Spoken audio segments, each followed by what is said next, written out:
ಮಗಳಿಗೆ ಕಿರುಕುಳ ನೀಡುತ್ತಿದ್ದ ಕಿರಾತಕನಿಗೆ ತಂದೆಯಿಂದ ಗೂಸ. ಕಾಲೇಜು ಆವರಣದಲ್ಲೇ ಯುವಕನಿಗೆ ಬಿತ್ತು ಭರ್ಜರಿ ಏಟು.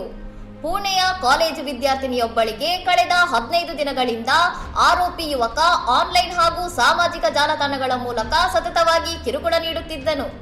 ನಿರಂತರ ಕಿರುಕುಳದಿಂದ ಮಾನಸಿಕವಾಗಿ ನೊಂದಿದ್ದ ಯುವತಿ ಅಂತಿಮವಾಗಿ ತನ್ನ ತಂದೆಗೆ ವಿಷಯ ತಿಳಿಸಿದ್ದು ಕಾಲೇಜು ಆವರಣದಲ್ಲಿದ್ದ ಆರೋಪಿಯನ್ನು ತಂದೆ ತರಾಟೆಗೆ ತೆಗೆದುಕೊಂಡಿದ್ದಾರೆ.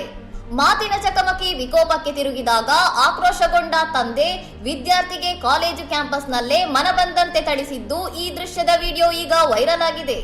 ಕಿರುಕುಳದ ಬಗ್ಗೆ ಮೊದಲೇ ಕಾಲೇಜು ಆಡಳಿತ ಮಂಡಳಿಗೆ ದೂರು ನೀಡಿದ್ದರೂ ಯಾವುದೇ ಕ್ರಮ ಕೈಗೊಂಡಿರಲಿಲ್ಲ ಎಂದು ಯುವತಿಯ ಕುಟುಂಬಸ್ಥರು ಗಂಭೀರ ಆರೋಪ ಮಾಡಿದ್ದಾರೆ.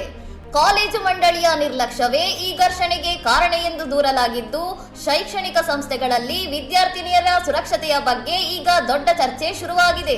ಇನ್ನಷ್ಟು ಸುದ್ದಿಗಳಿಗಾಗಿ ನೋಡ್ತಾ ಇರಿ ಸೌರಂ ಟಿವಿ.